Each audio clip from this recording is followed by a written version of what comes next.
నామినేషన్లో last time నామినేషన్లో. So మరి ఇమాన్యుల్ పెట్టుకున్న బాండ్ గురించి ఏమంటారు? ఇప్పటి వరకు సంజన గారు ఎక్కడా కూడా ఇమాన్యుల్కి హెల్ప్ చేయలేదా?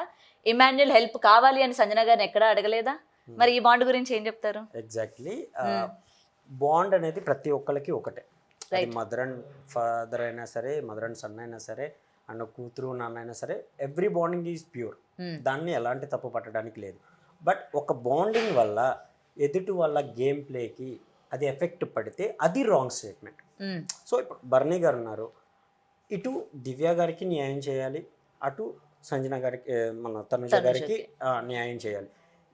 తన వల్ల వీళ్ళిద్దరి వల్ల ఆ ఎఫెక్ట్ అనేది పడకూడదు అనే ఉద్దేశం తప్ప మిగతా ఆడియన్స్కి కూడా అదే ఉద్దేశం. ఆ ఉద్దేశం వల్లే ఆ ఎఫెక్ట్ పడకూడదని ఎవరైనా సరే ఆ బాండింగ్ని అక్కడ వరకే ఉంచాలి. బికాస్ మీకు బాగాలేదు అని అంటే కేర్ తీసుకోవటం అది బాండింగ్ ఓకే. బట్ గేమ్ వైజ్కి వచ్చేప్పటికి ఇండివిజువల్గానే ఆడాలి. అది మదర్ అండ్ ఫాదర్ అని ఎవరు ఎనీథింగ్ ఎనీ బాండింగ్ ఏదైనా సరే. సంజన గారు మిస్టేక్ చేసిన ప్రతిసారి ఇమ్ము కూర్చోపెట్టి మీరు చూసినట్లయితే నీదే తప్పు, నీది తప్పు, నువ్వు మాట్లాడే విధానం కరెక్ట్ కాదు, ఇలా మాట్లాడితే వాళ్ళకి అలా కన్వే అవుతుంది. ఎందుకంటే మాధురి గారికి ఆవిడకి జరిగిన కన్వర్సేషన్ లో చెప్పాడు. ఎగ్జాక్ట్లీ నువ్వు కన్వే చేసే విధానం వేరు. ఒక మనిషి ఆర్గ్యూ చేస్తున్నప్పుడు నువ్వు అంటే ఆ ఫ్లోలో వచ్చిన మాటలు వాళ్ళు హర్ట్ అవుతారు. సో అది మార్చుకో ఫస్ట్.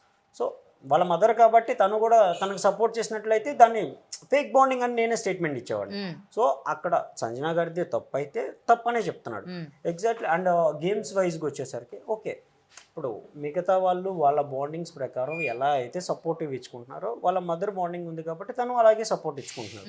సపోర్ట్ ఇవ్వట్లేదంటే మిగతా వాళ్ళకి కూడా సపోర్ట్ ఇవ్వకూడదు. మిగతా వాళ్ళకి సపోర్ట్ ఇస్తూనే వన్స్ వాళ్ళ మదర్ అనే ఆ బాండింగ్కి కూడా తను సపోర్ట్ ఇచ్చుకుంటూ వచ్చాడు. ఓన్లీ తన మదర్కే ఇచ్చి మిగతా వాళ్ళకి సపోర్ట్ ఇవ్వలేదు అని అంటే వాళ్ళిద్దరిది ఫేక్ బాండింగ్. అది మనం చూస్తూనే ఉన్నాం. మిగతా వాళ్ళకి సపోర్ట్ ఇస్తున్నారు, వాళ్ళు ఏడ్చినా వాళ్ళ పక్కన కూర్చొని ఓదారుస్తున్నాడు, గేమ్ ప్లే ఎలా ఆడాలి డిస్కషన్ చేస్తున్నాడు. గ్రూప్ పాయింట్కి వచ్చేప్పటికి ఎవరి వైపు నిలబడ్డా కానీ వాళ్ళ వైపు ప్రాణం పెట్టి ఆడుతున్నాడు. సో దాని బాండింగ్ వైజ్ మనం డిక్లేర్ చేయలేము.